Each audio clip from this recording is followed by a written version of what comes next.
Australia cannot build enough homes at the moment, and migration is putting even more pressure on that.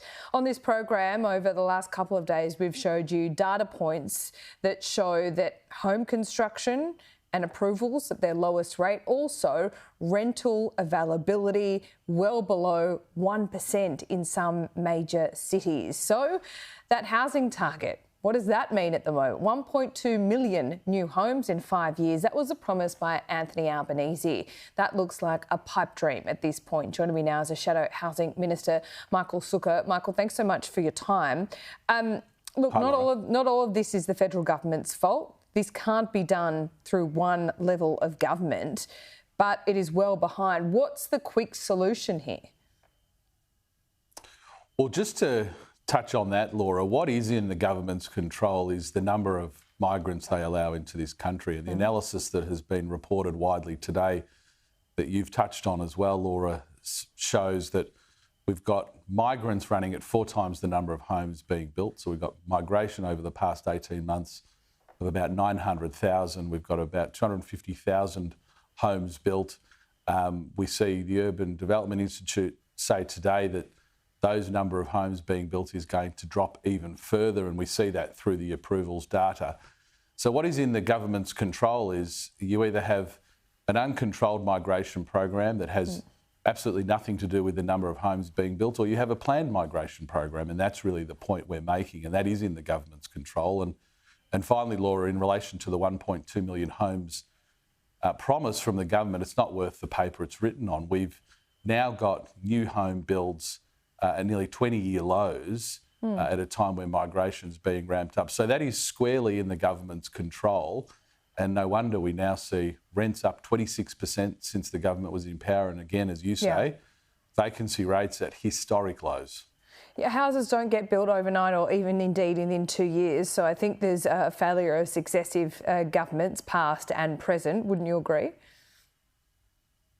Well, what we've seen since the election is everything get worse. So I'm not for a second suggesting, Laura, that it was all perfect previously. But when I was Housing Minister, we had first home buyers hit nearly 170,000 a year. We had new home starts increasing. We had approvals increasing because we were a government that was very focused on home ownership, very focused on ensuring that every Australian had the aspiration to own a home. Not everything was perfect, but what we've seen since the election of a Labor government is, as I say, new home builds down, first home buyers at their lowest levels for over 10 years, approvals down and rents up. So everything is getting exponentially worse. And at the same time, we see the Labor Party making these commitments of 1.2 million homes that, let's be frank, Laura, they know they're not going to get within hundreds of thousands of that target. Sure. So it's really a fraud on the Australian people. It is a target, Michael. It is a target. You've got to have a target. You know, it wasn't a promise. You've got to have a target,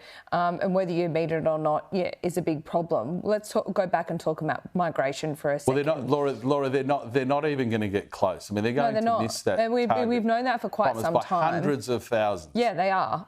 But it's up to the states to build them as well, and the states are lagging. Well, they haven't admitted. They haven't admitted that. Sorry.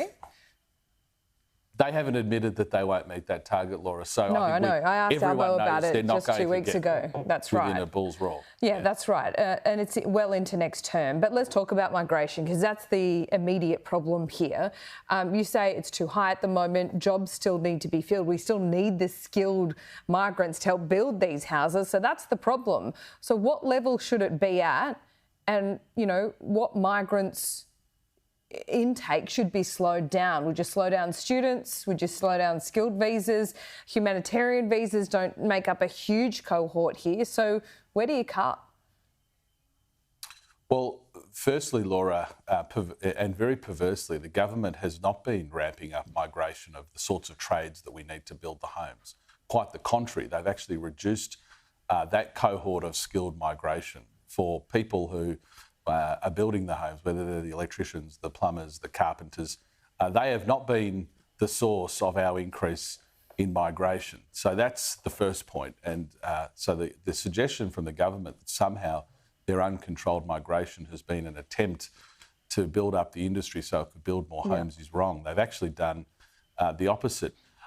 In the end, Laura, I always say this to you, and I say it whenever I'm discussing this, I'm a product of migration. I'm a huge supporter of migration, as is the coalition. But you've got to have planned migration. Okay, but what number should it be migration running at 900,000. You're criticising the government for it's too high. So what should it actually be? Let's put it on the table.